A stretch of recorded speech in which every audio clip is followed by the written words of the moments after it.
आधी रात को अगर कुत्ता रोए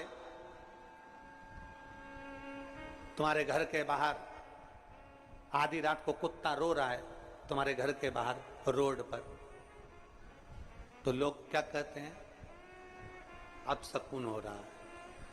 बोलो बोलो, सही है कि गलत?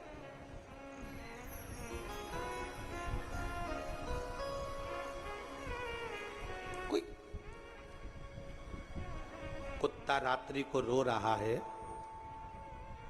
आधी रात को कुत्ता रो रहा है, और आप क्या सोच रहे हो? अब सकून हो रहा है।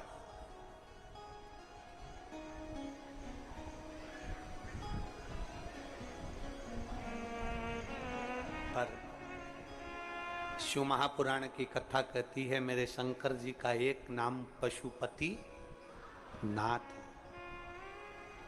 जितना अधिकार शंकर जी पर तुम्हारा है उतना अधिकार एक पशु का भी शंकर जी पर उतना की उतना है।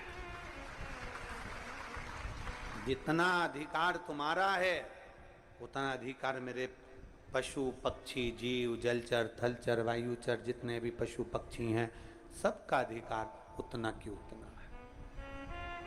आपको लग रहा है कि कुत्ता रात को रो रहा है तो ऐसा लग रहा है कि कुत्ता रो रहा है अपशगुन हो रहा है, पर शिव पुराण कहती है ऐसा नहीं कि हर कुत्ता रो रहा है तो अपशगुन हो।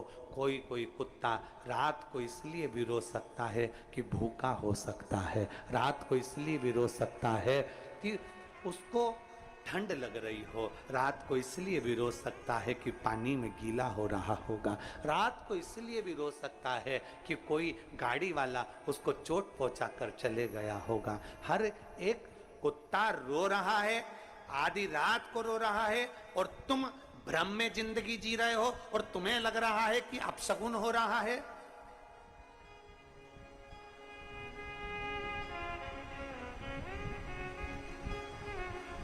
कई लोग कहते कुत्ता हमारे दरवाजे पर आकर रात को रोता है अपशगुन है। हम कहते नहीं, जानो उसको तकलीफ क्या है, उसको कष्ट क्या है, उसको प्रॉब्लम क्या है। एक बार झांक कर तो देखो घर के बाहर, कहीं उसे ठंड लग रही होगी, कहीं उसको भूख लग रही होगी, कहीं उसको कुछ कष्ट हो रहा होगा, इसलिए उसको रो रहा। पर हमने तो केवल एक भ्रम की जिंदगी में अपन ने प्रवेश कर रखा है। कोई ने अगर भ्रम पैदा कर दिया कि रात को कुत्ता रोए तो समझ लो कि अपशगुन होता है। काहे का अपशगुन? रात को कुत्ता रोए तो भगवान का नाम लेकर, महादेव का नाम लेकर, शंकर का नाम लेकर, श्री शिवाय नमस्तुभ्यम बोलकर एक बार उस जीव की मनोदशा को भी जानने का प्रयास करो कि उसको दुख क्या हो रहा है। कहीं भूखा तो नहीं है, दो रोटी के लिए तरस तो नहीं रहा।